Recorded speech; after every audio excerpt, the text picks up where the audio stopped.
والسابقون الأولون من المهاجرين والأنصار والذين اتبعوهم بإحسان رضي الله عنهم ورضوا عنه وأعد لهم جنات تجري تحتها الأنهار خالدين فيها أبدا ذلك الفوز العظيم. السلام عليكم ورحمة الله وبركاته. إن الحمد لله نحمده ونستعينه ونستغفره ونعوذ بالله من شرور أنفسنا ومن سيئات أعمالنا. من يهده الله فلا مضل له ومن يضلله فلا هادي له وأشهد أن لا إله إلا الله وحده لا شريك له وأشهد أن محمدا عبده ورسوله.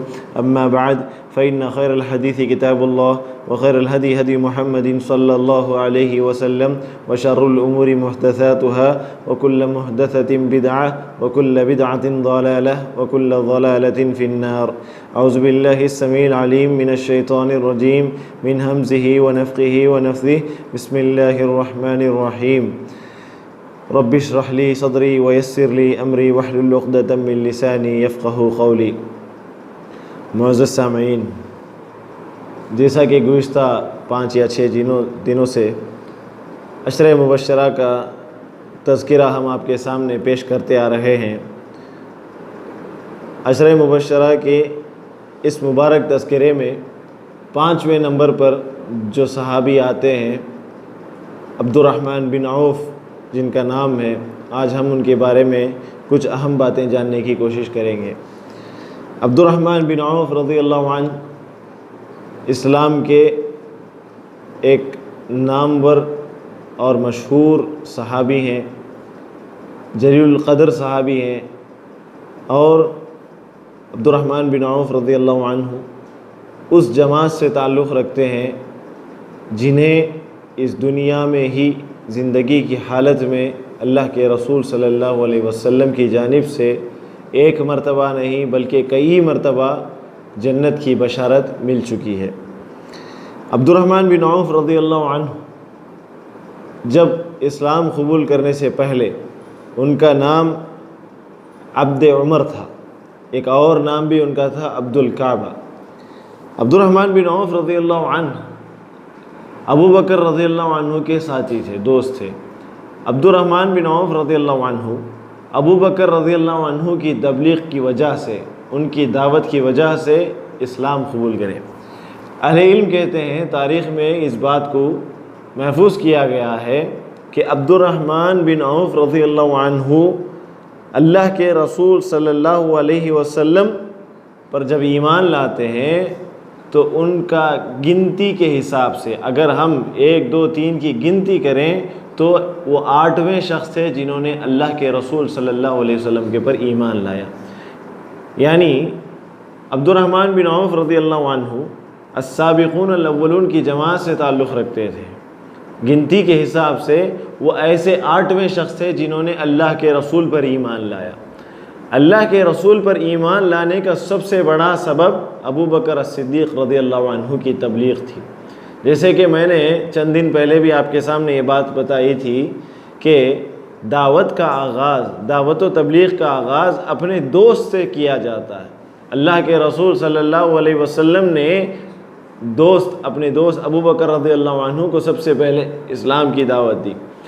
ابو بکر صدیق رضی اللہ عنہ کی فراست دیکھیے، جب انہوں نے حق کو قبول کر لیا تو انہوں نے اس حق کو اپنے حد تک محدود نہ رکھا بلکہ انہوں نے چاہا کہ اس حق کو اور لوگوں کے درمیان پھیلا دیں، پہنچا دیں.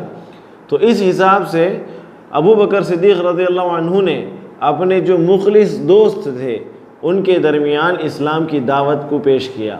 عثمان رضی اللہ عنہ ابو بکر رضی اللہ عنہ کی دعوت سے متاثر ہو کر اللہ کے رسول پر ایمان لائے. بالکل اسی طریقے سے سعد رضی اللہ عنہ اللہ کے رسول صلی اللہ علیہ ابو بکر رضی اللہ عنہ کی تبلیغ سے متاثر ہو کر ایمان لائے. بالکل اسی طریقے سے عبد الرحمن بن عوف رضی اللہ عنہ ابو بکر صدیق رضی اللہ عنہ کی تبلیغ سے متاثر ہو کر اللہ کے رسول پر ایمان لائے. جب اللہ کے رسول صلی اللہ علیہ وسلم کے پاس ایمان لانے کے لیے آتے ہیں تو اللہ کے رسول صلی اللہ علیہ وسلم نے ان سے ان کا نام دریافت کیا۔ جب ان سے ان کا نام پوچھا تو عبد الرحمن بن عوف رضی اللہ عنہ نے کہا عبد عمر، ایک اور نام کہا عبد الکعبہ۔ اللہ کے رسول صلی اللہ علیہ وسلم کی یہ سنت تھی کہ اللہ کے رسول صلی اللہ علیہ وسلم ہر اس نام کو بدل ڈالتے جس میں شریعت کی مخالفت ہوتی۔ دیکھیے، عبد کا مطلب ہوتا ہے بندہ، عمر ایک آدمی کا نام ہے، عبد عمر کا مطلب ہوا عمر کا بندہ، عبد الکعبہ کا مطلب ہوا کعبے کا بندہ۔ کعبہ ایک مخلوق ہے، عمر ایک مخلوق ہے، تو مخلوق کا کوئی بندہ نہیں ہو سکتا، خالق کا بندہ ہو سکتا ہے، یعنی جو پیدا کرے اس کا بندہ ہو سکتا ہے، جسے اللہ نے پیدا کیا ہے۔ جو مخلوق ہے اس کا کوئی بندہ نہیں ہو سکتا۔ آج بھی ہم میں سے کئی لوگ نام رکھتے ہیں عبد النبی، یہ شرکیہ نام ہے۔ اللہ کے رسول صلی اللہ علیہ وسلم کی یہ عادت مبارکہ تھی کہ اگر کسی آدمی کا نام پوچھتے، اگر اس نام میں کوئی شرعی قباحت ہوتی یا شرعی طور پر اس میں ممانعت ہوتی یا اس کا مطلب و معنی یا مفہوم غلط ہوتا تو اللہ کے رسول صلی اللہ علیہ وسلم اس نام کو بدل ڈالتے۔ جب اللہ کے رسول صلی اللہ علیہ وسلم نے ان کا نام سنا عبد عمر یا عبد الکعبہ تو اللہ کے رسول صلی اللہ علیہ وسلم نے ان کا نام تبدیل کر کے عبد الرحمن رکھ دیا۔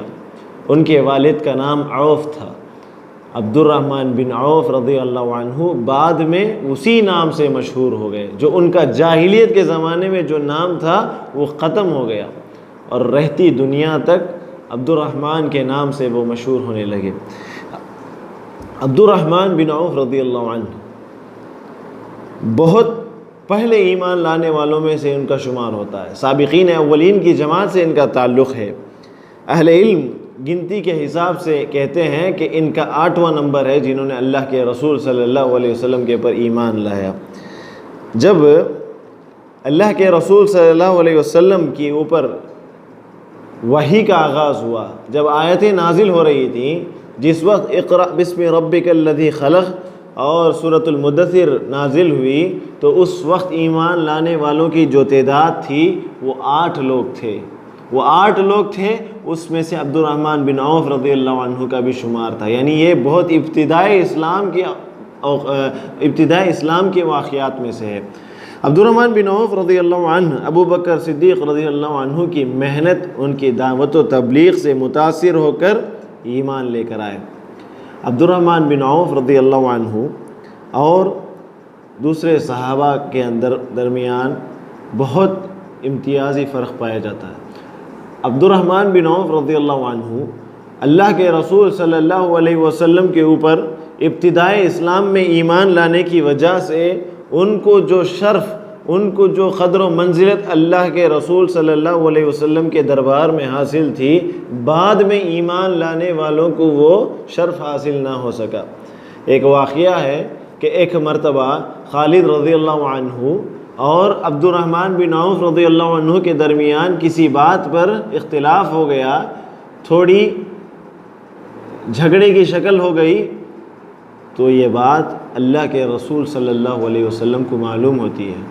تو اللہ کے رسول صلی اللہ علیہ وسلم خالد رضی اللہ عنہ کو بلا کر کہتے ہیں، میرے صحابہ کو برا بھلا مت کہو، اگر تم میں سے کوئی احد پہاڑ کے برابر بھی سونا خرچ کر دے تو صحابہ کا 1 مد اگر اناج وہ اللہ کے راستے میں خرچ کر دیں یا آدھا مد اللہ کے راستے میں خرچ کر دیں تو تم ان کے مقابلے میں کبھی برابری نہیں کر سکتے۔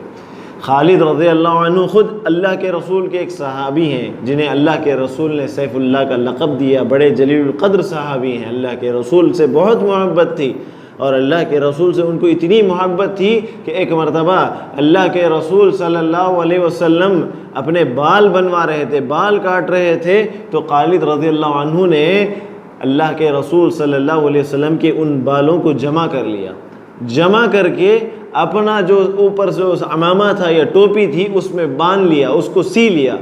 ایک مرتبہ ایسے ہوا کہ عمر رضی اللہ عنہ کے زمانے میں قادسیہ کی جنگ ہوئی، تو اس جنگ میں عین گھمسان کی جنگ ہو رہی ہے، کافر مشرکین مسلمانوں کو قتل کر رہے ہیں، تو اس دوران خالد رضی اللہ عنہ کی وہ ٹوپی گم جاتی ہے جنگ کے میدان میں۔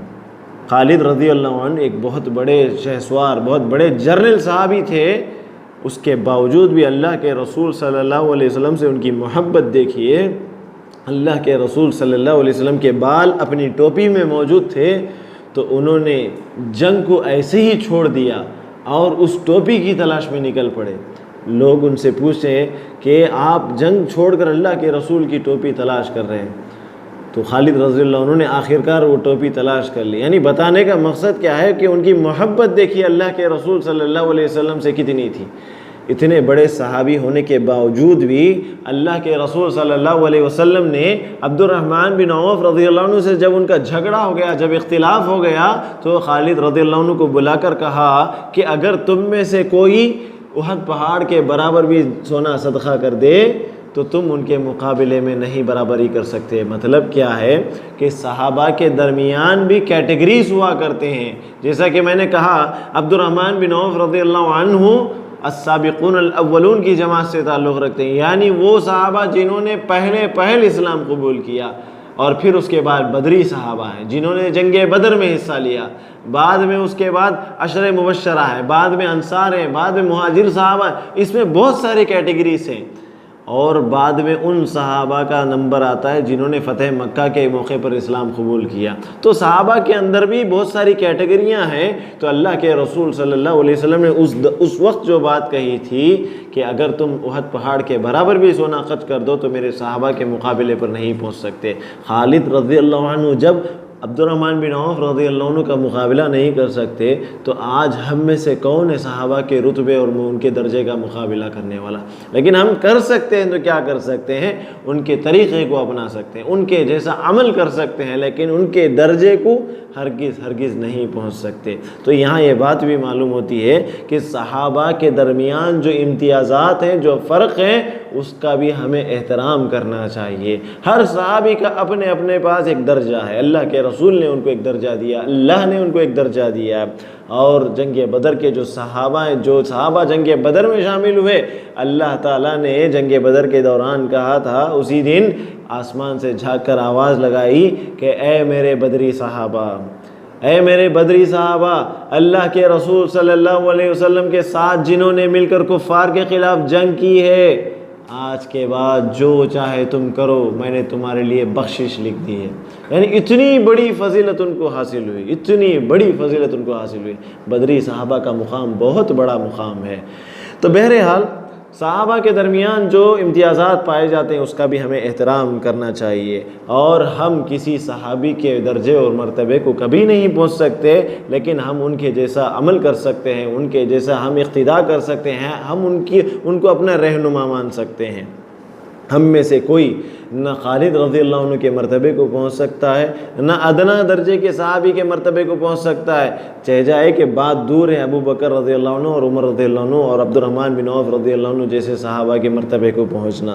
تو بہرحال عبد الرحمن بن عوف رضی اللہ عنہ جب ایمان لاتے ہیں، ایمان لانے کا مطلب تھا کہ اس دوران اس زمانے میں ظلم کی چکی میں پسنا، ظلم و پریشانی میں، ظلم و مصیبت کی چکی میں پسنا، یہ اسلام کا نام تھا اس وقت۔ جب اسلام لے کر آتے ہیں تو اس وقت ان کے قبیلے والوں سے بھی ان کو تکلیف ہوئی، ان کے قبیلے والوں نے بھی ان کو ستایا، ان کے قبیلے والوں نے ان کو مارا پیٹا، لیکن انہوں نے اللہ کے راہ میں اس دین پر ثابت قدمی دکھائی اور اپنے دین پر جم گئے۔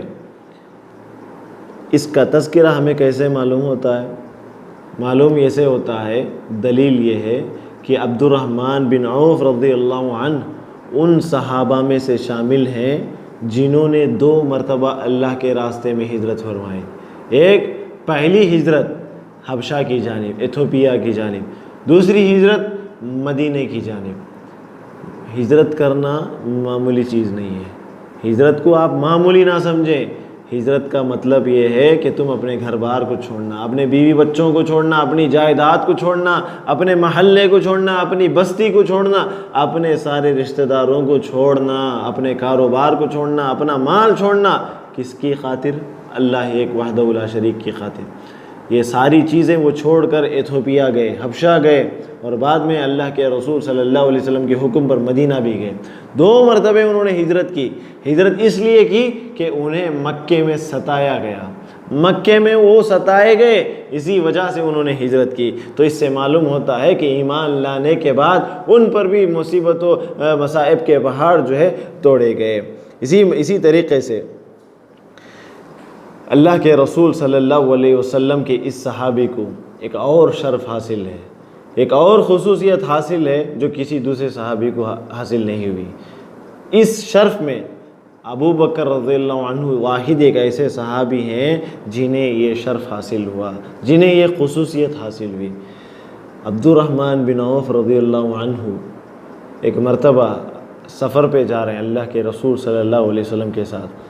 اللہ کے رسول صلی اللہ علیہ وسلم جب سفر پہ گئے تو درمیان میں راستے میں اللہ کے رسول صلی اللہ علیہ وسلم کو قضائے حاجت کی ضرورت پڑی۔ قضائے حاجت کے لیے اللہ کے رسول صلی اللہ علیہ وسلم چلا گئے، اور اللہ کے رسول صلی اللہ علیہ وسلم کی عادت ہوتی جب قضائے حاجت کے لیے جاتے، اپنی ضرورت پوری کرنے جاتے، پیشاب یا پائخانہ کے لیے، تو اللہ کے رسول صلی اللہ علیہ وسلم اتنا دور چلے جاتے کہ لوگوں کی آنکھوں سے اوجھل ہو جاتے، چھپ جاتے، بہت دور چلے جاتے۔ تو ہوا یہ کہ اللہ کے رسول صلی اللہ علیہ وسلم قضائے حاجت کے لیے چلا گئے، نماز کا وقت ہو گیا۔ تو عبد الرحمن بن عوف رضی اللہ عنہ نے دیکھا کہ نماز کا وقت جا رہا ہے، تو عبد الرحمن بن عوف رضی اللہ عنہ نے صحابہ کی جماعت بنائی اور نماز کو شروع کر دیا۔ اللہ کے رسول صلی اللہ علیہ وسلم اس وقت واپس آتے ہیں جب 1 رکعت ہو چکی تھی۔ اللہ کے رسول صلی اللہ علیہ وسلم آ کر عبد الرحمن بن عوف رضی اللہ عنہ کے پیچھے نماز پڑھتے ہیں۔ عبد الرحمن بن عوف رضی اللہ عنہ کو یہ شرف حاصل ہوا کہ وہ نبی جس نے سارے انبیاء کی امامت کروائی، امام الانبیاء ہیں، عبد الرحمن بن عوف رضی اللہ عنہ نے اس نبی کی امامت کرائی ہے۔ اللہ کے رسول صلی اللہ علیہ وسلم نے جن 2 صحابہ کے پیچھے اپنی زندگی میں نماز پڑھی، اس میں ایک ابو بکر رضی اللہ عنہ ہے اور ایک عبد الرحمن بن عوف رضی اللہ عنہ ہے۔ ابو بکر رضی اللہ عنہ نے اللہ کے رسول صلی اللہ علیہ وسلم کی بیماری کے دور میں 17 نمازیں پڑھائی، جس میں اللہ کے رسول پیچھے کھڑے تھے۔ 17 مرتبہ ان کو یہ موقع ملا، عبد الرحمن بن عوف رضی اللہ عنہ کو 1 مرتبہ موقع ملا۔ تو بتانے کا مقصد یہ ہے کہ اتنے بڑے جلیل القدر صحابی تھے، اللہ کے رسول نے ان کی اقتداء میں نماز پڑھی ہے، معمولی شرف نہیں ہے، معمولی بات نہیں ہے۔ امام الانبیاء کی امامت کرانا یہ بہت بڑی فضیلت کی بات ہے، بہت بڑی شرف کی بات ہے۔ بالکل اسی طریقے سے عبد الرحمن بن عوف رضی اللہ عنہ نے مکمل نماز پڑھائی، اللہ کے رسول صلی اللہ علیہ وسلم نے ان کی اقتداء میں نماز ادا کی۔ اللہ کے رسول صلی اللہ علیہ وسلم نے عبد الرحمن بن عوف رضی اللہ عنہ کو ایک مجلس میں جن 10 صحابہ کا ذکر کر کے فرمایا کہ یہ لوگ جنتی ہیں، ان 10 صحابہ میں عبد الرحمن بن عوف رضی اللہ عنہ شامل ہیں، ایک ہی مجلس میں۔ اور جو حدیث جنت کی بشارت کی جو حدیث روایت کرتے ہیں وہ راوی خود عبد الرحمن بن عوف رضی اللہ عنہ ہے۔ کتنی بڑی شرف کی بات ہے۔ بالکل اسی طریقے سے عبد الرحمن بن عوف رضی اللہ عنہ کی منقبت کا اندازہ اس بات سے بھی ہوتا ہے، ان کی فضیلت کا اندازہ اس بات سے بھی ہوتا ہے کہ انہوں نے جنگ بدر میں حصہ لیا، اور جنگ بدر کے تعلق سے اللہ کے رسول صلی اللہ تعالیٰ نے خود کہا، آج اس کے بعد جو کچھ کرنا ہے کرو، میں نے تمہارے لیے مغفرت لکھ دی ہے، میں نے تمہارے لیے بخشش لکھ دی ہے۔ لیکن یہاں ایک بات ہمیں آپ کو بتانا مناسب سمجھتے ہیں، وہ یہ ہے کہ اللہ تعالیٰ نے ان کے لیے بخشش کا سامان لکھ دیا، ان کے لیے مغفرت لکھ دی، لیکن اس کے باوجود بھی وہ اللہ سے اتنا ڈرا کرتے تھے۔ آج ہم میں سے کتنے لوگ ہیں اللہ کے رسول صلی اللہ علیہ وسلم کے ان مبارک صحابہ کا ڈر، ان کے جیسا ڈر اپنے دلوں میں اپنانے والے۔ بالکل اسی طریقے سے عبد الرحمن بن عوف رضی اللہ عنہ کو یہ شرف بھی حاصل ہے کہ وہ بیت رضوان میں شامل تھے۔ یہ ان 1400 یا 1500 صحابہ میں سے شامل ہیں جنہوں نے اللہ کے رسول صلی اللہ علیہ وسلم کے ہاتھ پر بیت رضوان میں حصہ لیا، جیسا کہ اللہ تعالیٰ نے خود کہا، لَقَدْ رَضِيَ اللَّهُ عَنِ الْمُؤْمِنِينَ إِذْ يُبَايِعُونَكَ تَحْتَ الشَّجَرَةِ۔ اللہ تعالیٰ ان مومنوں سے راضی ہو چکا ہے جنہوں نے اللہ کے رسول صلی اللہ علیہ وسلم پر بیعت کی۔ معمولی شرف نہیں ہے۔ یاد رکھیں اللہ کی رضا سب سے اصل چیز ہے، سب سے اصل چیز ہے کہ اللہ کی رضا حاصل ہو جائے، اللہ ہم سے راضی ہو جائے، یہ اصل ہمارے لیے بہت بڑی کامیابی ہے۔ جیسے ہم کہتے ہیں بہت بڑی کامیابی، بہت بڑی فتح ہے، فقد فاز فوزا عظیما، اللہ تعالیٰ نے جیسے کہا کہ وہ بہت بڑی کامیابی حاصل کر لیتا ہے۔ اللہ تعالیٰ کسی بندے سے راضی ہو جائے اور اس کا اعلان کر دے کہ میں اس بندے سے راضی ہوں، اس سے بڑی خوش قسمتی اور کچھ ہو ہی نہیں سکتی۔ یہ وہ صحابی ہیں جن کے تعلق سے اللہ تعالیٰ نے کہا کہ میں اس سے راضی ہو چکا ہوں، ان کے لیے اتنی بڑی شرف کی بات ہے۔ اور عبد الرحمن بن عوف رضی اللہ عنہ کی شخصیت میں اور دوسرے صحابہ میں جو نمایاں صفات پائی جاتی ہیں، ایک ایسی صفات جو دوسرے صحابہ کے اندر تھی لیکن ان کے اندر وہ زیادہ نظر آتی تھی، وہ کیا ہے؟ یہ ان کے ایمان کی قوت، ان کا ایمان اتنا مضبوط تھا، اللہ کے رسول خود ان کے ایمان کی گواہی دیتے تھے۔ سبحان اللہ، کتنی بڑی بات ہے۔ واقعہ کیا ہے؟ ایک مرتبہ اللہ کے رسول صلی اللہ علیہ وسلم نے لوگوں میں اونٹ تقسیم فرمائے، اونٹ تقسیم کیے، سارے لوگوں کو اونٹ دیا۔ عبد الرحمن بن عوف رضی اللہ عنہ اس مجلس میں بیٹھے ہوئے تھے، اسی مجلس میں بیٹھے ہوئے تھے۔ اللہ کے رسول صلی اللہ علیہ وسلم نے عبد الرحمن بن عوف رضی اللہ عنہ کو حصہ نہیں دیا۔ جب اللہ کے رسول صلی اللہ علیہ وسلم نے سارا مال تقسیم کر دیا، اللہ کے رسول چلا گئے، تو اللہ کے رسول جانے کے بعد عبد الرحمن بن عوف رضی اللہ عنہ زار و خدار رونے لگے، اتنا روئے، پریشان ہو کر عمر رضی اللہ عنہ کے پاس پہنچتے عبد الرحمن بن عوف رضی اللہ عنہ۔ عبد الرحمن بن عوف رضی اللہ عنہ عمر رضی اللہ عنہ کے پاس پہنچ کر ساری بات بتاتے ہیں کہ اللہ کے رسول نے ہر ایک کو مال تقسیم کیا لیکن مجھے نہیں دیا۔ یہاں دینے کا مسئلہ کیا تھا معلوم؟ صحابہ کے دل میں یہ ہمیشہ ان کے دل میں یہ عقیدت تھی کہ اگر اللہ کے رسول صلی اللہ علیہ وسلم ہمیں کچھ دے رہے ہیں تو اس کا مطلب یہ ہے کہ اللہ کے رسول ہمیں بہت چاہتے ہیں، یا پھر جو ہے ہمارا درجہ جو ہے اللہ کے رسول کے پاس بہت بلند ہے۔ عبد الرحمن بن عوف رضی اللہ عنہ نے دیکھا کہ اللہ کے رسول نے سب کو مال دیا، مجھے نہیں دیا، تو ان کے دل میں ڈر پیدا ہو گیا کہ کہیں میرے کسی کام کی وجہ سے اللہ کے رسول ناراض ہو چکے ہیں، اللہ کے رسول میرے سے غصہ ہو چکے ہیں، میرے سے پریشان ہو چکے ہیں، یا میں نے کوئی ایسا گناہ کر لیا ہے جس کی وجہ سے اللہ کے رسول نے مجھے اگنور کر دیا، مجھے ریجیکٹ کر دیا۔ یہ بات ان کو بہت پریشان کر چکی تھی، رونے لگے۔ عمر رضی اللہ عنہ سے جا کر سارا واقعہ بیان کیا۔ عمر رضی اللہ عنہ انہیں لے کر اللہ کے رسول کے پاس جاتے ہیں، اللہ کے رسول صلی اللہ علیہ وسلم سے ساری بات بتاتے ہیں۔ اللہ کے رسول صلی اللہ علیہ وسلم اس موقع پر جو بات بتاتے ہیں عمر رضی اللہ عنہ عبد الرحمن بن عوف رضی اللہ عنہ کے بارے میں، اللہ کے رسول نے کہا میں نے اس وجہ سے عبد الرحمن بن عوف رضی اللہ عنہ کو کوئی چیز عطا نہیں کی کہ میں جانتا ہوں کہ ان کا ایمان بہت مضبوط ہے، میں اگر انہیں نہ بھی دوں تو وہ مجھ سے راضی رہیں گے، اگر میں ان کو دے دوں تب بھی وہ مجھ سے راضی رہیں گے۔ دیکھیے کتنی بڑی بات ہے، اللہ کے رسول صلی اللہ علیہ وسلم کسی صحابی کو کچھ دیتے ہیں تو اس کے بہت ساری حکمتیں اور بہت ساری مصلحتیں ہوتی ہیں۔ اللہ کے رسول کسی نئے اسلام قبول کرنے والے کو، کسی صحابی کو کچھ دیتے ہیں تو اس کا دل رکھنے کے لیے دیتے ہیں، لیکن عبد الرحمن بن عوف رضی اللہ عنہ یہ وہ صحابی ہیں جنہوں نے آغاز اسلام میں اللہ کے رسول صلی اللہ علیہ وسلم پر ایمان قبول کیا، تو اللہ کے رسول صلی اللہ علیہ وسلم نے ان کی ایمان کی مضبوطی کو پہچان لیا، اسی وجہ سے اس دن ان کو محروم کیا گیا اور بعد میں انہیں ایک خوشخبری سنائی گئی کہ تم اپنے ایمان میں بہت مضبوط ہو، اس وجہ سے میں نے تمہیں نہیں دیا ہے۔ اللہ کے رسول صلی اللہ علیہ وسلم جس بندے کی ایمان کی گواہی دیتے اس کے کیا کہنے۔ ایک معمولی انسان کے بارے میں اللہ کے رسول نے کہا جو شخص تم دیکھو کہ 5 وقتہ نمازوں کے لیے مسجد چل کر جاتا ہے، چل کر آتا ہے، تو اس شخص کے ایمان کی گواہی دو۔ معمولی ایک آدمی گواہی دے گا کسی یہ ایمان کی، اللہ تعالیٰ اسے بخشش کر دے گا، اس کی مغفرت کر دے گا، اور جس کی گواہی اللہ کے رسول دے دیں، جس کے ایمان کی گواہی اللہ کے رسول دیں، ان کی شخصیت کا ہم کیا اندازہ کر سکتے ہیں، کیا ان کی ہم فضیلت بیان کر سکتے ہیں۔ بالکل اسی طریقے سے جو دوسری چیز ان کے اندر نمایاں نظر آتی تھی، ان کا اخلاص، ان کے اندر جو خلوص تھا مسلمانوں کے تعلق سے، اسلام کے تعلق سے، امت مسلمہ کے تعلق سے، اللہ کے رسول کے تعلق سے، صحابہ کے تعلق سے، یہ بہت زیادہ خلوص رکھتے تھے اپنے دلوں میں۔ اللہ کے رسول صلی اللہ علیہ وسلم کے صحابی عثمان رضی اللہ عنہ کے عمر رضی اللہ عنہ کے انتقال کے بعد عثمان رضی اللہ عنہ کو خلیفہ بنایا گیا۔ آپ کو میں نے کل بھی بتایا تھا کہ عمر رضی اللہ عنہ کے انتقال کے بعد عمر رضی اللہ عنہ نے اپنی زندگی میں 6 آدمیوں کو مقرر کیا کہ تم اس میں سے کسی ایک کو خلیفہ بنا لو۔ اس میں سے جو صحابی تھے وہ کون تھے؟ عبد الرحمن بن عوف رضی اللہ عنہ اس میں سے ایک صحابی تھے۔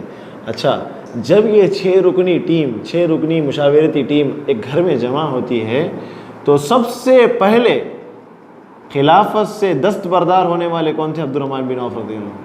وہاں بیٹھ کر انہوں نے کہا کہ مجھے خلافت کی کوئی ضرورت نہیں، لیکن میں مکمل خلوص کے ساتھ خلیفے کے انتخاب میں آپ لوگوں کی مدد کروں گا۔ اور انہوں نے عثمان رضی اللہ عنہ کو اپنی طرف سے سلیکٹ کیا کہ میں عثمان رضی اللہ عنہ کو خلیفہ بنانا چاہتا ہوں۔ دیکھیے، ایک شخص کے اندر، ایک آدمی کے اندر سب سے زیادہ جس چیز کا نشہ ہوتا ہے وہ کرسی کا نشہ ہوتا ہے۔ اقتدار مل جائے، کرسی مل جائے، حکومت مل جائے، میں لوگوں کے اوپر سردار بن جاؤں۔ آج بھی ہم اپنے ملک میں دیکھ رہے ہیں کیسے کیسے لوگ، نااہل قسم کے لوگ، قیامت کی نشانی ہے۔ اللہ کے رسول نے کہا قیامت کے قریب نااہل لوگ تمہارے حکمران بن جائیں گے۔ آج ہماری حالت کیا ہو رہی ہے ساری دنیا میں دیکھیے آپ، نااہل لوگ ہمارے اوپر حاکم بن بیٹھے ہیں، نہ ان سے ملک چلانے کا کام ہوتا ہے، نہ رعایا کو دیکھنے کا کام ہوتا ہے۔ عثمان رضی اللہ عنہ نے، عبد الرحمن بن عوف رضی اللہ عنہ نے اگر وہ چاہتے تو انہیں خلافت مل سکتی تھی، ان کے اندر وہ ساری خصوصیات موجود تھیں۔ عبد الرحمن بن عوف رضی اللہ عنہ اس کے مکمل حقدار تھے، لیکن اس کے باوجود بھی انہوں نے عثمان رضی اللہ عنہ کو اپنی ذات پر ترجیح دی، اور انہوں نے کہا مجھے یہ خلافت ولافت نہیں چاہیے، مجھے کرسی کا نشہ نہیں چاہیے، میں چھوڑ کر دیتا ہوں۔ اور جب دیکھا ان کو تو سعد بن وقاص رضی اللہ عنہ اور طلحہ رضی اللہ عنہ نے بھی اعلان کر دیا کہ ہم بھی خلافت سے دستبردار ہوتے ہیں، جبکہ تینوں صحابی عشر مبشرہ میں تعلق رکھتے ہیں۔ اتنی بڑی قربانی انہوں نے دی۔ اس سے معلوم کیا ہوتا ہے؟ ان کے اندر اخلاص تھا، ان کے اندر اخلاص تھا، اور انہوں نے عمر رضی اللہ عنہ کے زمانے میں سارے دور میں عمر رضی اللہ عنہ کے وہ مشیر رہے، وہ وزیر کی طرح کام کرتے رہے۔ آپ کو ایک بات بتاؤں، عمر رضی اللہ عنہ کے دور میں ایک طاعون، پلیگ کی بیماری جسے کہتے ہیں، وہ پھوٹ پڑی۔ اس وقت عمر رضی اللہ عنہ مدینے میں ہیں، ابو عبیدہ رضی اللہ عنہ سیریا میں ہیں۔ سیریا میں طاعون پھوٹ پڑتا ہے، پلیگ کی بیماری پھیل جاتی ہے، بڑے بڑے صحابہ، تقریباً روایتوں میں آتا ہے کہ 23,000 صحابہ اس میں شہید ہو جاتے ہیں۔ اتنی بڑی بیماری پھیلی اس وقت۔ عبد الرحمن بن عوف رضی اللہ عنہ، عمر رضی اللہ عنہ، وہاں جو صحابہ تھے اس میں خصوصاً عبیدہ رضی اللہ عنہ، ابو عبیدہ رضی اللہ عنہ سے بڑی محبت کرتے تھے عمر رضی اللہ عنہ۔ عمر رضی اللہ عنہ ان کے لیے پریشان ہو گئے جب انہیں معلوم ہوا کہ ابو عبیدہ رضی اللہ عنہ بھی پلیگ کی بیماری میں مبتلا ہو چکے ہیں۔ تو عبد الرحمن بن عوف رضی اللہ عنہ، عمر رضی اللہ عنہ انہیں دیکھنے کے لیے مدینے سے سیریا جاتے ہیں۔ سیریا کے قریب پہنچتے ہیں، مقام سرخ پر جب پہنچتے ہیں تو وہاں بڑے بڑے صحابہ کہتے ہیں کہ امیر المومنین عمر رضی اللہ عنہ، وہاں طاعون کی بیماری پھیلی ہوئی، آپ وہاں نہ جائیں۔ تو عمر رضی اللہ عنہ واپس آ جاتے ہیں۔ اس وقت ابو عبیدہ رضی اللہ عنہ کو معلوم ہوتا ہے تو عمر رضی اللہ عنہ پوچھتے ہیں، اے عمر، کیا اللہ کی تقدیر سے بھاگ کر جاتے ہو؟ جب عمر رضی اللہ عنہ نے یہ بات پوچھی تو ابو عبیدہ رضی اللہ عنہ کو عمر رضی اللہ عنہ نے جواب دیا۔ جب ابو عبیدہ رضی اللہ عنہ عمر رضی اللہ عنہ سے پوچھا تو عمر رضی اللہ عنہ نے پوچھا، کاش اے ابو عبیدہ تمہاری جگہ یہ سوال کوئی دوسرا کرتا۔ ہاں اے ابو عبیدہ، میں تقدیر الہی کی جانب سے تقدیر الہی کی جانب بھاگ رہا ہوں۔ اور انہوں نے بعد میں مثال دی، تمہارے پاس گھوڑے یا اونٹ ہوں اور تمہیں ایک ایسی جگہ ملے جو سوکھی پڑی ہے جہاں پانی نہیں ہے، اور ایک ایسی جگہ ملے جہاں کھانے پینے کا سامان موجود ہے، پانی موجود ہے، تم کس طرف جاؤ گے؟ ابو عبیدہ رضی اللہ عنہ نے کہا، میں اس طرف جاؤں گا جہاں سرسبز ہوگا، جہاں شادابی ہوگی، جہاں پانی ہوگا، جہاں کھیتی ہوگی۔ عمر رضی اللہ عنہ نے کہا، اسی وجہ سے میں اپنے وطن واپس جاؤں۔ جب اپنے مدینہ واپس آئے تو دریافت کرنے لگے کہ اس تعلق سے کوئی حدیث ہے۔ دیکھیے صحابہ کے اندر تحقیق کا مادہ کیسے ہوتا تھا۔ آج ہمارے پاس کیا ہوتا ہے، سوشل میڈیا میں کوئی حدیث فارورڈ کر دے، آنکھیں بند کر کے مان لیتے ہیں ہم۔ صحابہ کے اندر دیکھیے انہوں نے تلاش کرنا شروع کر لیا کہ اللہ کے رسول کی حدیث ہے، اس حوالے سے کوئی تو عبد الرحمن بن عوف رضی اللہ عنہ اللہ کے رسول کی ایک حدیث بیان کرتے ہیں عمر رضی اللہ عنہ کے سامنے، اے عمر میں نے سنا، رضی اللہ عنہم اجمعین، اے عمر میں نے سنا ہے اللہ کے رسول صلی اللہ علیہ وسلم نے فرمایا جب تم سنو کہ کہیں طاعون پھوٹ پڑا ہے تم وہاں نہ جاؤ اور وہاں سے کوئی باہر نہ آئے، جسے ہم کوارنٹائن کہتے ہیں، آج کے زمانے میں لاک ڈاؤن کے نام سے جو مشہور ہو گیا ساری دنیا میں ابھی اس وبا کے پھیلنے کی وجہ سے، یہ اصل میں اسلام کا قانون ہے، یہ اسلام نے سکھا دیا۔ کب سکھایا؟ جب کوئی ٹیکنالوجی موجود نہیں تھی، جب کوئی سائنٹسٹ موجود نہیں تھے، اللہ کی وحی کے مطابق اللہ کے رسول صلی اللہ علیہ وسلم نے کہا کہ جب کہیں طاعون پھیل جائے تو تم وہاں نہ جاؤ اور وہاں سے کوئی آدمی یہاں نہ آئے۔ کیوں؟ اس لیے کہ بیماری کو تم ایک دوسرے میں نہ پھیلاؤ۔ اور یہاں تک کہ اللہ کے رسول نے یہ بھی کہا کہ تم بیمار اونٹ کو اچھے اونٹ کے ساتھ نہ رکھو۔ کیوں؟ ہو سکتا ہے کہ اس کی بیماری اسے لگ جائے، اس کی بیماری اسے لگ جائے۔ آج بھی جو سرکار جو کہہ رہی ہے کہ کورونا کے ڈر سے تم اپنے اپنے گھر میں الگ الگ رہو، تو یہ اسلام کا قانون ہے، یہ اسلام نے بتایا ہے۔ آج ان کو معلوم ہوا ہے، لیکن اسلام نے بہت سال پہلے یہ بات بتا دی کہ اگر تمہیں بیماری ہے تو تم لوگوں کے درمیان اسے پھیلانے کی بجائے اس بیماری سے بچانے کی کوشش کرو گے، اپنے اپنے گھروں میں رہو گے۔ تو یہ مکمل اسلامی ہدایات ہے۔ بالکل اسی طریقے سے ابو بکر رضی اللہ عنہ کی ساری زندگی میں انہوں نے ابو بکر رضی اللہ عنہ کو اپنی مفید نصیحتوں سے مشوروں سے کبھی بھی ان کو جو ہے نہیں چھوڑا، ابو بکر رضی اللہ عنہ کے ساتھ ہمیشہ رہتے تھے۔ ابو بکر رضی اللہ عنہ کی خلافت کے زمانے میں عبد الرحمن بن عوف رضی اللہ عنہ ایک بہت بڑے مشیر بن کر ان کے ساتھ رہے۔ عمر رضی اللہ عنہ کی خلافت کے زمانے میں بھی وہ ساری زندگی ان کے ساتھ جو ہے مجلس شورا میں شامل رہے۔ اور تیسری چیز عبد الرحمن بن عوف رضی اللہ عنہ کے تعلق سے جو چیز دلوں کو پگھلا دیتی ہے وہ چیز یہ ہے، عبد الرحمن بن عوف رضی اللہ عنہ کے دل میں اللہ کا ڈر بہت تھا، اللہ کا خوف بہت زیادہ تھا۔ دلیل کیا ہے؟ ایک مرتبہ ایسے ہوا کہ دسترخوان بچھایا گیا، دسترخوان بچھا کر دسترخوان پر تمام قسم کی نعمتیں رکھی گئیں، کھانے پینے کی ہر چیز وہاں موجود تھی، صحابہ بھی بیٹھے ہوئے تھے۔ عبد الرحمن بن عوف رضی اللہ عنہ وہ دیکھ کر رونے لگتے ہیں۔ صحابہ پوچھتے ہیں، اے عبد الرحمن بن عوف، اس میں رونے کی کیا بات ہے؟ اس میں رونے کی کیا بات ہے؟ عبد الرحمن بن عوف رضی اللہ عنہ کہتے ہیں، مجھے ڈر ہے، مجھے آج وہ صحابہ یاد آ رہے ہیں، مجھے آج مصعب بن عمیر رضی اللہ عنہ یاد آ رہے ہیں۔ جب ان کا انتقال ہوا تو انہیں کفنانے کے لیے کپڑا میسر نہیں تھا۔ مجھے آج حمزہ رضی اللہ عنہ یاد آ رہے ہیں، جب انہیں شہید کیا گیا ان کے پاس کپڑا نہیں تھا کفن کا، لیکن مجھ سے وہ درجے میں بہت بہتر تھے، خود کو دوسرے صحابہ کو خود پر مقدم کر رہے ہیں۔ کہتے ہیں کہ مصعب بن عمیر مجھ سے بہتر درجے کے آدمی تھے، حمزہ رضی اللہ عنہ اللہ کے رسول کے چچا مجھ سے بہتر شخصیت کے مالک تھے، لیکن اللہ تعالیٰ نے دنیا میں ان کو یہ نعمتیں نہیں دی۔ مجھے ڈر ہے کہ اللہ تعالیٰ نے وہ نعمتیں ان کے حق میں آخرت میں رکھ دیں اور یہ ساری نعمتیں مجھے دنیا میں ہی دے کر آخرت میں کہیں محروم نہ کر دے۔ پھر کہہ کر زارو خطار رونے لگے۔ ان کے اندر اللہ کا ڈر دیکھیے۔ آج ہمیں کچھ اچھا کھانے کو مل جاتا ہے تو ہم افسوس کے ساتھ کہنا پڑتا ہے کہ ہم اللہ کا شکر بھی ادا نہیں کرتے۔ کتنے لوگوں کو کھانے کے بعد کی دعا یاد ہے؟ آج کے ہم نوجوانوں سے ہم پوچھیں گے کہ کتنے نوجوانوں کو آج کے بعد کھانے کے بعد کی دعا یاد ہے؟ کتنے نوجوانوں کے لبوں سے یہ بات نکلتی ہے کہ اللہ تعالیٰ ہم نے تیرا رزق کھایا، ہم تیرا شکر ادا کرتے ہیں۔ اور یاد رکھیں آج کے دور میں ہر آدمی رزق کے معاملے کو لے کر پریشان ہے۔ کیوں معلوم ہے آپ کو؟ اس کی بہت ساری وجوہات ہیں، اس میں سے ایک وجہ یہ بھی ہے کہ ہم اللہ کا شکر ادا نہیں کرتے۔ اللہ تعالیٰ نے کہا لَإِن شَكَرْتُمْ لَأَزِيدَنَّكُمْ، اگر تم شکر گزار بنو گے، میری نعمت جو بھی تمہیں ملی اس پر شکر کرو گے تو میں تمہیں اور زیادہ دوں گا، میں تمہیں اور زیادہ دوں گا۔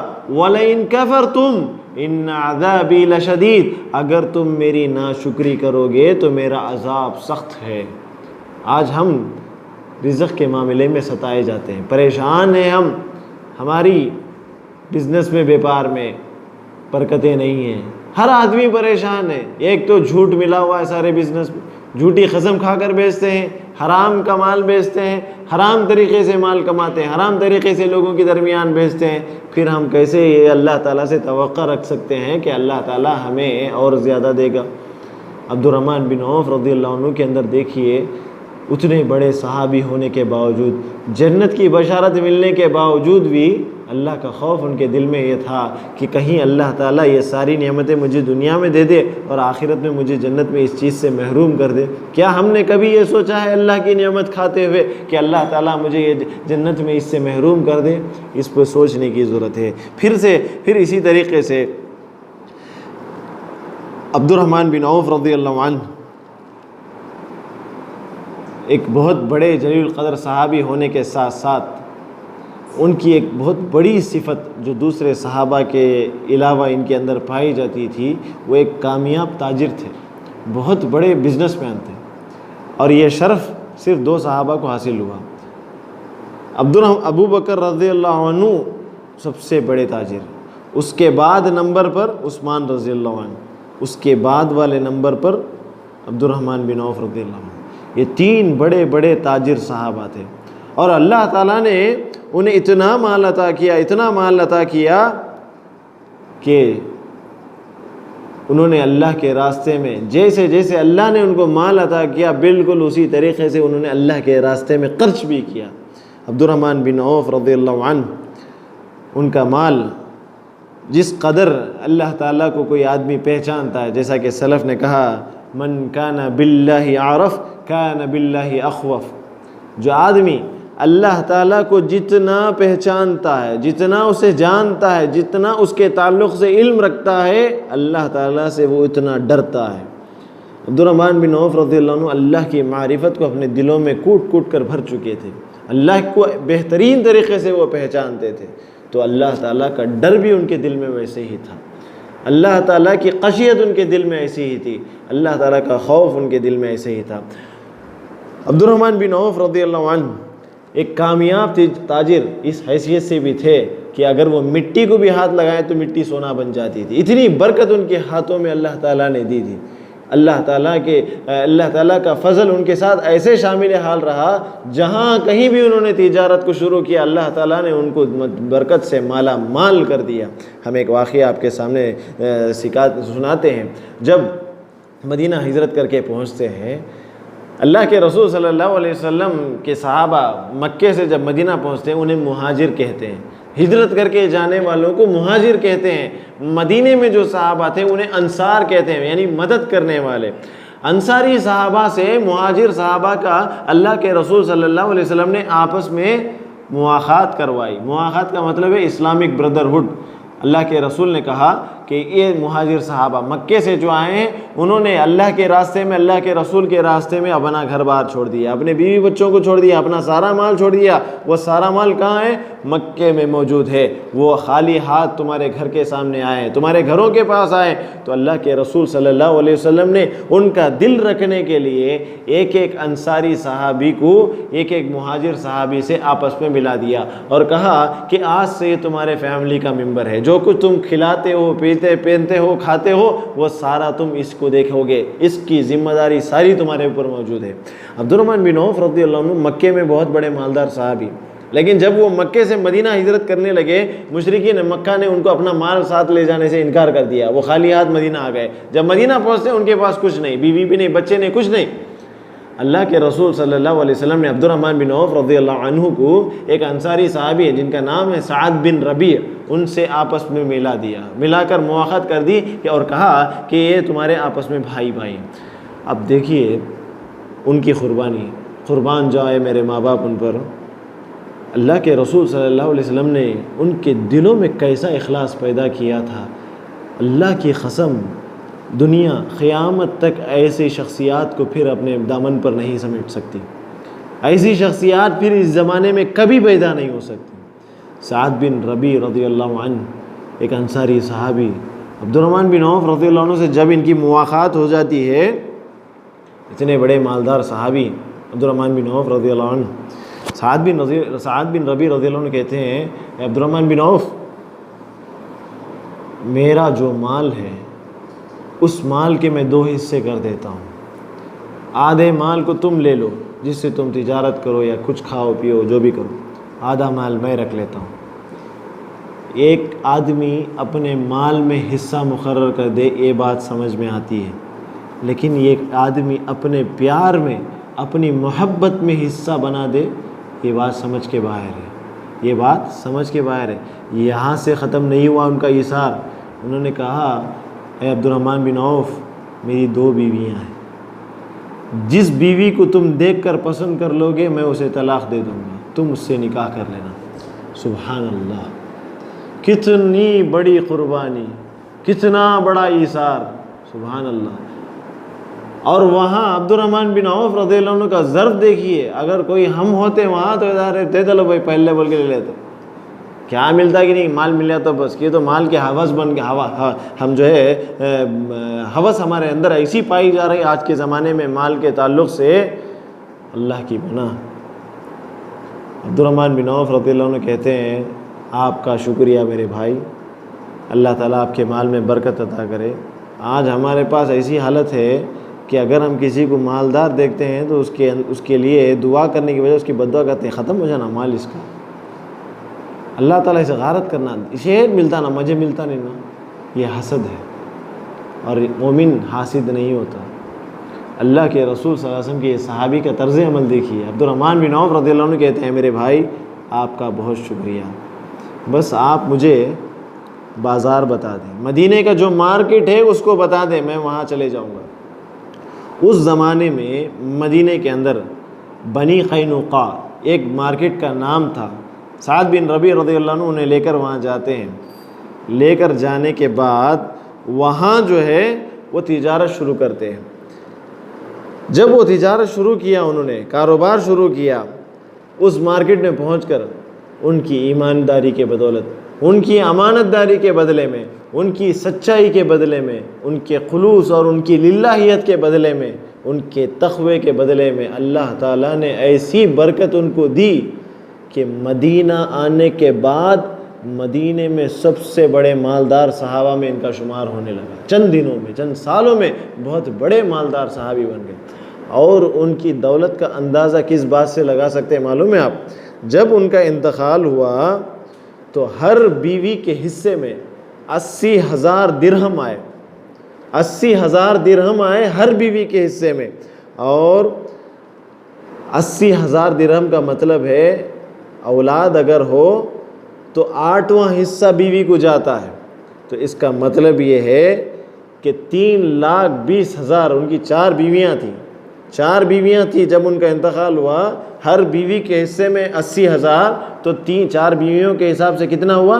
3,20,000 درہم انہوں نے اپنی بیویوں کے خاطر چھوڑا۔ اور جب ان کے اس حصے کا ہم اندازہ کرتے ہیں تو ان کی مکمل جائیداد بنتی ہے تقریباً 25 لاکھ درہم سے زیادہ۔ اس وقت اتنے بڑے مالدار صحابی تھے وہ۔ اللہ کے رسول صلی اللہ علیہ وسلم کی اس صحابی کو اتنی بڑی برکت کیوں ملی معلوم؟ اس کی 2-3 وجوہات ہیں۔ سب سے پہلی چیز اللہ کا ڈر، اللہ تعالیٰ کا ڈر جس دل کے اندر زیادہ ہوتا ہے، اللہ تعالیٰ اسے ایسی جگہ سے رزق عطا کرتا ہے جہاں سے اس کا گمان بھی نہیں ہو سکتا۔ اللہ تعالیٰ نے خود قرآن مجید میں کہا وَمَن يَتَّقِ اللَّهَ يَجْعَلْ لَهُ مَخْرَجًا وَيَرْزُقْهُ مِنْ حَيْثُ لَا يَحْتَسِبُ، جو اللہ تعالیٰ سے ڈرتا ہے اللہ تعالیٰ اسے ایسی جگہ سے رزق پہنچاتا ہے کہ اسے گمان میں بھی نہیں ہوتا۔ اللہ تعالیٰ سے اگر کوئی ڈر لے تو اس کے لیے حلال رزق کے دروازے کھل جاتے ہیں۔ اور ابن عبد البر رحمہ اللہ کہتے ہیں کہ ان کے پاس جب ان کا انتقال ہوا تو اس وقت ان کے پاس 1000 اونٹ تھے۔ کتنے اونٹ؟ 1000 اونٹ تھے، 3000 بکریاں تھیں اور 100 گھوڑے ان کی جائیداد میں تھے۔ اتنے بڑے مالدار صحابی۔ اللہ کے رسول صلی اللہ علیہ وسلم نے اسلام میں جو تعلیم ہمیں سکھائی ہے، ایک آدمی مرتا ہے تو مرنے کے وقت اپنے گھر والوں کو وہ لوگوں کے رحم و کرم پر چھوڑ کر نہیں جا سکتا۔ اللہ کے رسول نے کہا کہ تم اللہ سے اس حال میں نہ ملو کہ تمہارے بیوی بچے لوگوں کے سامنے بھیک مانگتے پھریں۔ آج ہمارے درمیان کچھ لوگوں کو ہم دیکھتے ہیں کہ آج اسلام کے نام پر جنہیں اسلام کا صحیح طریقے سے علم نہیں ہوتا، وہ کہتے ہیں بھائی کمانا کی مانا سب کیا بھی نہیں، بھائی اللہ اللہ کر لے کو بیٹھ رہنا۔ بھائی یہ غلط چیز ہے، یہ غلط تصور ہے، یہ اسلام اس کی تعلیم نہیں دیتا، بلکہ اسلام کیا کہتا ہے معلوم آپ کو؟ خوب کماؤ، خوب کماؤ، خوب اللہ کی راہ میں خرچ کرو۔ سمجھ میں آیا؟ لیکن اسلام اس پریشانی سے، اس فتنے سے ڈراتا ہے جو مال کی وجہ سے آتا ہے۔ سمجھ میں آیا؟ ایک آدمی کے پاس جب مال آ جاتا ہے اور مال کے ساتھ اسے ہدایت بھی مل جاتی ہے تو وہ سونے پہ سہاگا ہے۔ مال اللہ دے دے، خرچ کرنے کا حوصلہ بھی دے دے اللہ کی راہ میں، تو سب سے بڑا انسان ہے، وہ سب سے بہترین انسان ہے۔ اور اللہ تعالیٰ جس بندے کو مال دے دے لیکن اسے کنجوس بنا دے، بخیل بنا دے، وہ مال اس کے لیے درد سر بن جاتا ہے۔ قارون کو آپ دیکھیے، اللہ تعالیٰ نے خود قرآن مجید میں کہا جب وہ اپنی شان و شوکت کے ساتھ اپنے خزانے کو لے کر نکلتا تو اس کی خزانوں کی جو چابیاں تھیں وہ اونٹوں پہ لد کے جاتی تھی۔ جب وہ اپنے محل سے اترا کے نکلتا تو لوگ پوچھتے کہ اللہ تعالیٰ نے جو تجھے دیا ہے اس میں سے ہمارا حصہ بھی مقرر کر دے، تو وہ کہتا ہے کہ اللہ تعالیٰ نے یہ مال مجھے نہیں دیا، بلکہ میں نے اپنے علم کے بدلے میں یہ مال کمایا۔ اللہ تعالیٰ کو اس کی یہ ادا پسند نہیں آئی۔ اللہ کے رسول صلی اللہ علیہ وسلم کہتے ہیں کہ قارون کی اس بات کی وجہ سے، قارون کے اس عمل کی وجہ سے، قارون کی اس غرور نے اس کو لے ڈوبا۔ قارون کے تعلق سے اللہ کے رسول کہتے ہیں کہ قیامت تک اللہ تعالیٰ نے اسے زمین میں دھسا دیا، وہ اپنے سارے خزانے سمیت ایسے ہی دھسا دیا گیا، اور اللہ کے رسول نے کہا قیامت تک وہ زمین میں دھستے چلا رہے گا۔ اور اللہ کے رسول نے کہا نعم المال الصالح للرجل الصالح، کہ مال نیک انسان کے ہاتھ میں ہونا بہت بڑی دولت ہے۔ میں نے جیسے کہا ایک آدمی کو اللہ تعالیٰ ایمان کی دولت سے نوازے، اسے ہدایت دے اور پھر اسے مال عطا کرے، یہ بہت بڑی دولت ہے۔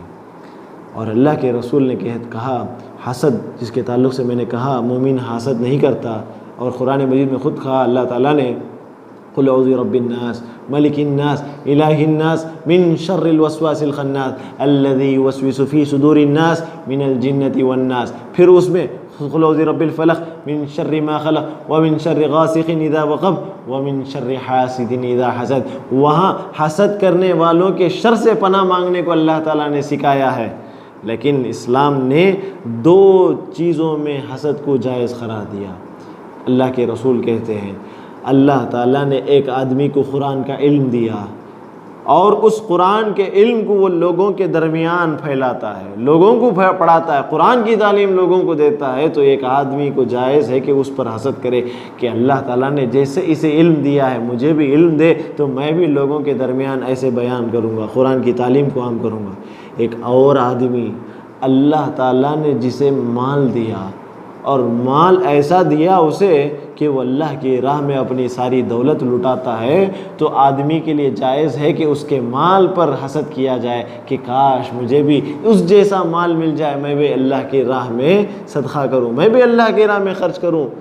یہاں دیکھیے مال کے ساتھ اللہ تعالیٰ کی طرف سے توفیق ملنا خرچ کرنے کی یہ بہت بڑی نعمت ہے، جیسا کہ اللہ کے رسول نے حدیث میں کہا۔ بالکل اسی طریقے سے حسد دو چیزوں میں جائز ہوتا ہے۔ اور ایک بات یاد رکھ لیں، اللہ تعالیٰ نے اس دنیا میں غریب بھی بنائے، پیسے والے بھی بنائے، امیر بھی ہیں، فقیر بھی ہیں۔ یہ کیوں؟ یہ اللہ کا ایک نظام ہے۔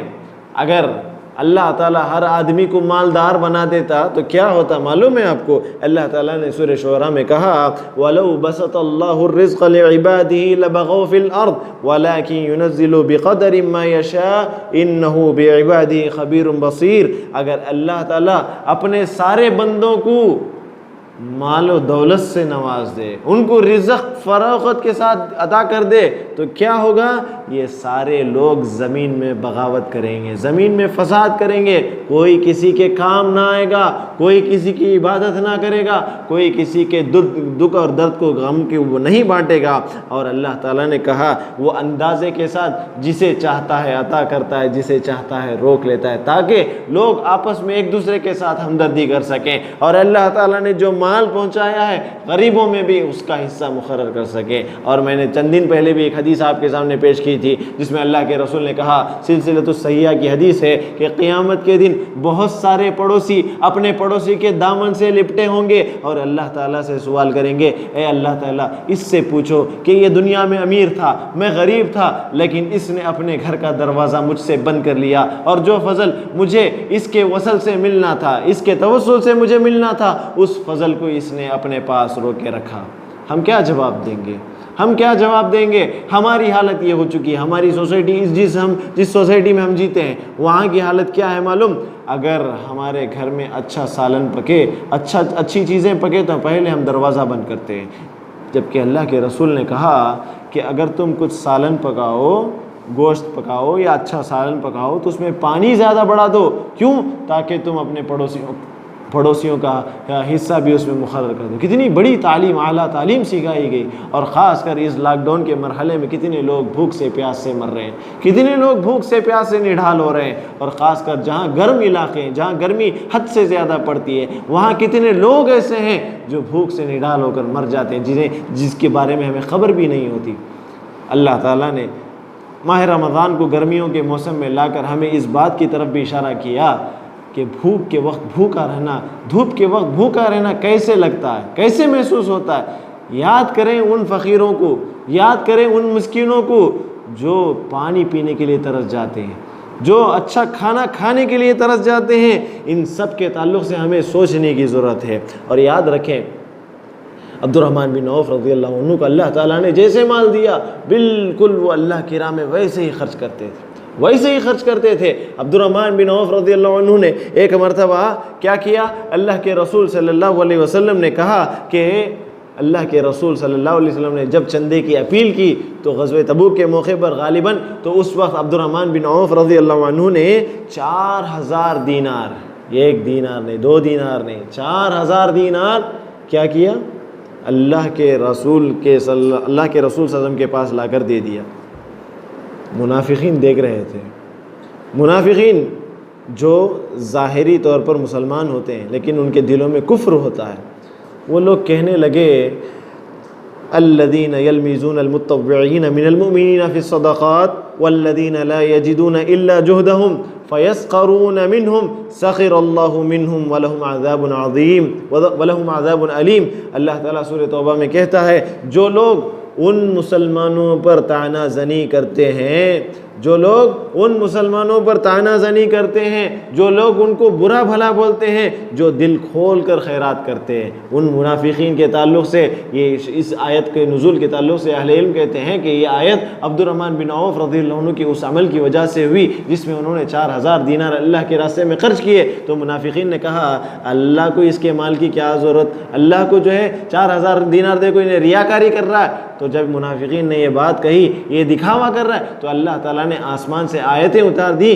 کہ اللہ تعالیٰ کے ان بندوں پر جو دل کھول کر خیرات کرتے ہیں، یہ لوگ منافقین ان کا مذاق اڑاتے ہیں۔ اللہ تعالیٰ کہتا ہے کہ یہ پس اللہ تعالیٰ ان کا مذاق اڑاتا ہے، یہ جیسے ان کا مذاق اڑاتے ہیں بالکل اللہ تعالیٰ بھی ان کا مذاق اڑاتا ہے، اور ان کے لیے آخرت میں بہت بڑا عذاب ہے۔ عبد الرحمن بن عوف رضی اللہ عنہ 4000 دینار لا کر خرچ کرتے ہیں، اللہ کے رسول کے راستے میں دیتے ہیں، دین کے راستے میں دے رہے ہیں، تو اس وقت ہی منافقین پریشان کر رہے ہیں۔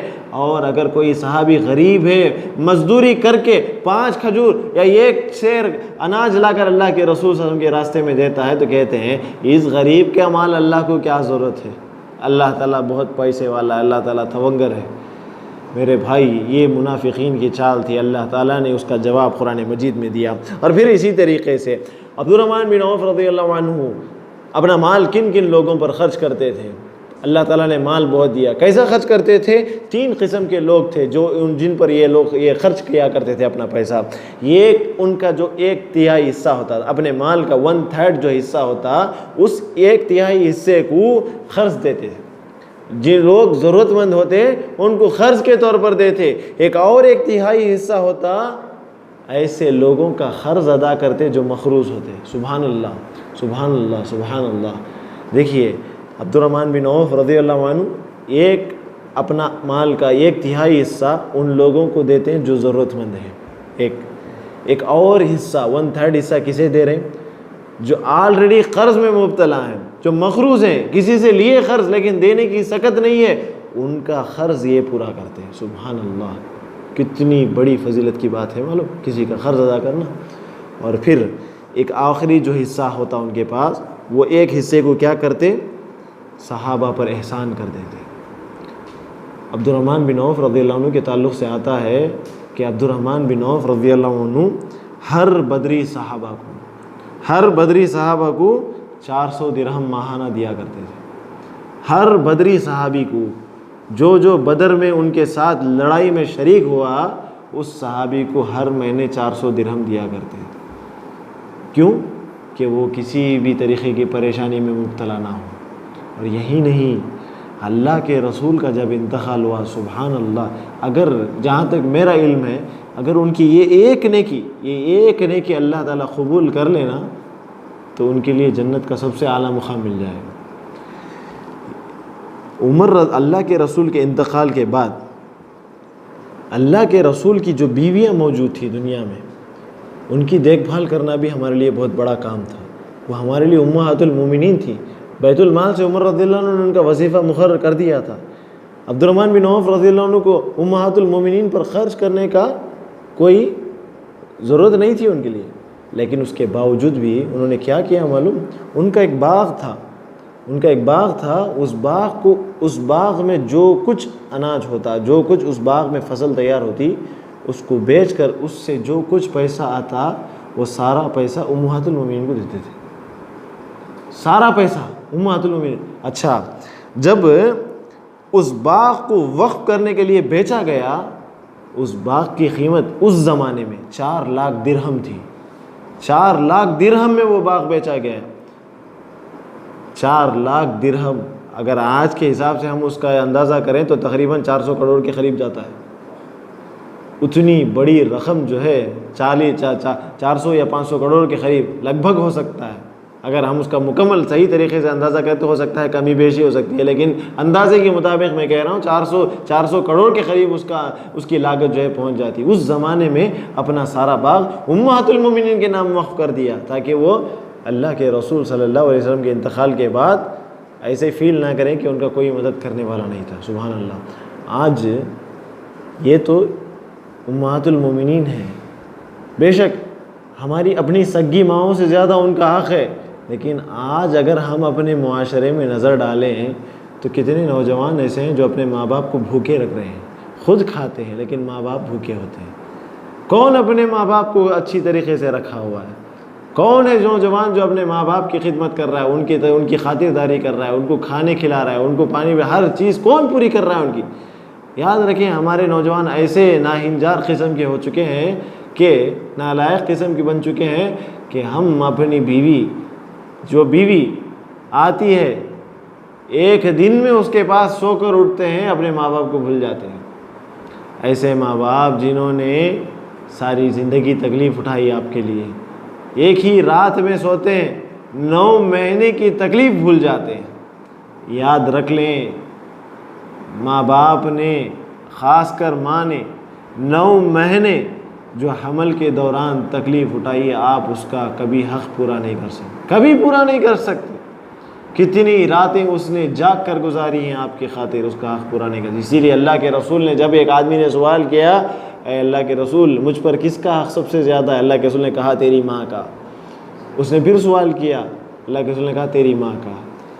پھر سوال کیا، میرے اوپر کس کا حق زیادہ ہے؟ اللہ کے رسول نے کہا تیری ماں کا۔ پھر اس نے سوال کیا، اللہ کے رسول کس کا حق زیادہ ہے؟ اللہ کے رسول نے کہا تیرے باپ کا۔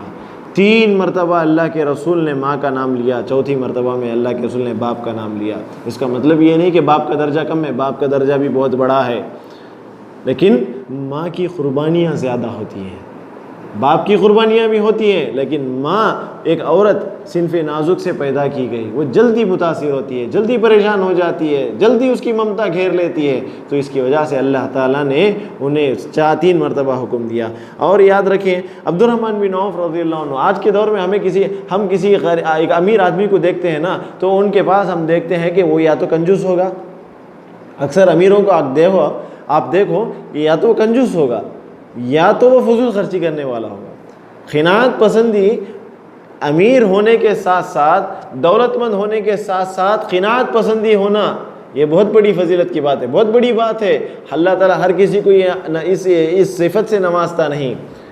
عبد الرحمن بن عوف رضی اللہ عنہ جہاں مالدار تھے لیکن اس کے ساتھ ساتھ وہ فیاض قسم کے بھی تھے، اللہ کی راہ میں اپنا مال خرچ کرتے تھے، اور وہ فضول خرچ بھی نہ تھے، وہ فضول خرچی بھی نہیں کرتے تھے۔ دلیل کیا ہے؟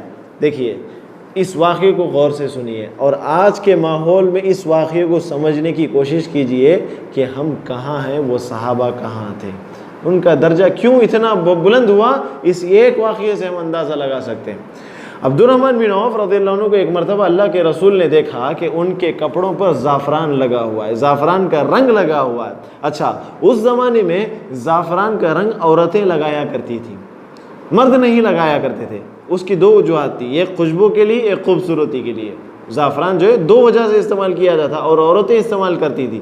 اللہ کے رسول نے دیکھ کر پوچھا، اے عبد الرحمن بن عوف رضی اللہ عنہ، آپ کے کپڑوں پر یہ زعفران کے نشان کیسے ہیں؟ عبد الرحمن بن عوف رضی اللہ عنہ کہتے ہیں، اللہ کے رسول، بات یہ ہے کہ اصل میں نے نکاح کیا ہے۔ عبد الرحمن بن عوف رضی اللہ عنہ کا نکاح ہوا، اللہ کے رسول کو اس کی خبر نہیں۔ آج ہمارے پاس کتنی مصیبت ہے معلوم؟ رخے میں کس کا نام نہیں آتا، نکاح کو نہیں آتا۔ اللہ کے رسول سردار ہیں، سید آدم، ولد آدم کے سردار ہیں، اس انبیاء کے سردار ہیں۔ عبد الرحمن بن عوف رضی اللہ عنہ نکاح کر رہے ہیں، اللہ کے رسول کو بولے نہیں۔ ہمارے پاس رخا نہیں دیے، بلائے نہیں، تو میں جاتا نہیں بھائی شادی کو، ان کی برابر طریقے سے بلائے نہیں۔ ہر آدمی یہ کوشش کرتا ہے کہ اسے پان سپاری رکھ کر مکمل آؤ بھگت کے ساتھ اسے بلایا جائے۔ سبحان اللہ، ان کے اندر دیکھیے کتنی سادگی تھی۔ اگر وہ چاہتے تو اس زمانے کا جو ایک ہی فنکشن سینٹر تھا وہاں اسے لے سکتے تھے، وہاں جو سب سے بڑا سینٹر تھا اسے لے کر اپنا نکاح کروا سکتے تھے، سارے صحابہ کو دعوت ڈال سکتے تھے نہیں؟ اللہ کے کم از کم اللہ کے رسول کو بلا سکتے تھے نہیں بلایا۔ اور اچھا، مدینہ کیا بھی بہت بڑی سٹی نہیں، 4-5 گلیاں، اس زمانے میں 4-5 گلیاں، اللہ کے رسول زور سے اللہ کے رسول کا نام لیا تو اللہ کے رسول آ جائیں گے۔ سمجھ میں آیا؟ اتنا چھوٹا علاقہ، لیکن اس کے باوجود بھی اللہ کے رسول کو معلوم نہیں، ان کا نکاح ہو گیا۔ سادگی، نکاح میں سادگی، اسی وجہ سے ان کو اتنی برکت ملی۔ سمجھ میں آیا؟ اسی وجہ سے ان کو برکت ملی۔ اللہ کے رسول نے بعد میں کہا، اچھا یہاں اللہ کے رسول کا اسوہ دیکھیے، اللہ کے رسول صلی اللہ علیہ وسلم گھلا بھی نہیں کرے، شکایت بھی نہیں، کچھ بھی نہیں کرے، صرف اتنا کہا، اے عبد الرحمن ولیمہ ضرور کرو، چاہے ایک بکری بھی کاٹو بولے۔ آج ہمیں ولیمہ کرو گے تو نیچے سے اوپر تک روتا ہے نا، شادی کرو گے تو بیکار فضول خرچیاں پورے ہوتے ہیں۔ اس زمانے کی سادگی کتنی تھی، اس زمانے میں کیسی شادیاں ہوتی۔ عبد الرحمن بن عوف رضی اللہ عنہ اگر چاہتے تو پورا مال اللہ کے راستے میں وقف کر سکتے تھے، اپنے مال کو پورا لگا سکتے تھے، داؤ پہ لگا سکتے تھے، شادی کے لیے نہیں کرے۔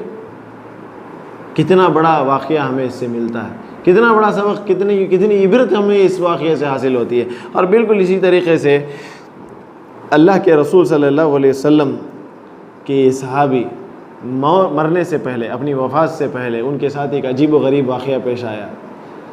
ایک مرتبہ ہوا یہ کہ انہیں غشی کا دورہ پڑا، غشی مطلب چکر آ گئی، چکر آنے کے بعد بے ہوش ہو گئے۔ گھر والوں نے انہیں بہت اٹھایا، سمجھا، لیکن سمجھے کہ انتقال ہو چکا ہے، اب انتقال ہو گیا سمجھ کے کیا کرے، ان کی جنازے کا انتظام کرنے لگے، ان کو نہلانے دھلانے کا انتظام کرنے لگے۔ تھوڑی دیر کے بعد اٹھ گئے، وہ تھوڑی دیر کے بعد جاگ گئے، اور بعد میں 1 مہینہ زندہ رہے۔ اس وقت کیا ہوا، جب وہ غشی کھا کر چکر آ کر بے ہوش ہوئے نا، جب اٹھے تو انہوں نے اٹھتے ہوئے کہا اللہ اکبر اللہ اکبر اللہ اکبر کہا۔ تو وہاں جو لوگ موجود تھے ان سے پوچھے کہ آپ کیا ہوا آپ کے ساتھ؟ تو کہتے ہیں کہ جب مجھے غشی آئی، جب مجھے چکر آئی تو میں بے ہوش ہو گیا، 2 لوگ میرے پاس آئے۔ وہ 2 لوگ کون تھے؟ 2 فرشتے تھے۔ 2 لوگ میرے پاس آئے اور کہا کہ ہم آؤ انہیں اللہ کے دربار میں لے چلتے ہیں، اللہ کے دربار میں لے چلتے ہیں تاکہ ان کا فیصلہ کر دیا جائے۔ ایک آدمی جو تیسرا آدمی تھا وہ بھی فرشتہ تھا، وہ کہتا ہے کہ نہیں، ان کو اللہ کے دربار میں ابھی لے جانا نہیں ہے، بلکہ یہ وہ آدمی ہیں جو ماں کے پیٹ میں رہتے ہوئے اللہ تعالیٰ نے ان کے تعلق سے جنت لکھ دی ہے، ان کے تعلق سے اللہ تعالیٰ نے بخشش کا وعدہ لکھ دیا ہے۔ بعد میں جب ان کی آنکھ کھلتی ہے تو بعد میں وہ جو ہے تقریباً 1 مہینہ زندہ رہتے ہیں، 1 مہینہ زندہ رہتے ہیں، اور زندہ رہنے کے بعد 32 ہجری 32 ہجری میں عمر 75 سال کی عمر میں 75 سال کی عمر میں ان کا انتقال ہوتا ہے۔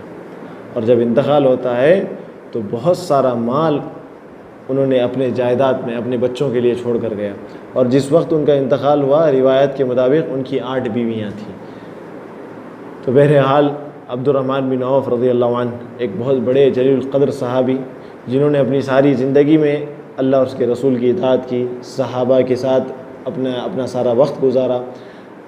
ابو بکر رضی اللہ عنہ سے بہت بڑی محبت تھی انہیں، عمر رضی اللہ عنہ سے بہت زیادہ محبت کرتے تھے، اور ان کے حق میں ایک اور سعادت بھی نصیب آئی کہ جب وہ انتقال ہوئے 75 سال کی عمر میں، عثمان ذو النورین رضی اللہ عنہ نے، جو کہ تیسرے خلیفہ ہیں، اللہ کے رسول کے داماد ہیں، انہوں نے عبد الرحمن بن عوف رضی اللہ عنہ کی نماز جنازہ پڑھائی۔ سبحان اللہ، کتنا بڑا شرف انہیں حاصل ہوا۔ تو بہرحال اللہ تعالیٰ سے دعا کرتے ہیں کہ اللہ تعالیٰ ہم تمام کو کہنے سننے سے زیادہ صحابہ کی سیرت پر عمل کرنے والا بنائے، ان کے طریقے کو اپنانے والا بنائے۔ اللہ تعالیٰ ہم تمام کو دنیا و آخرت کے ہر قسم کے فتنے سے ہماری حفاظت فرمائے۔ وما علینا الا البلاغ المبین۔ تبارك الذي نزل الفرقان على عبده ليكون للعالمين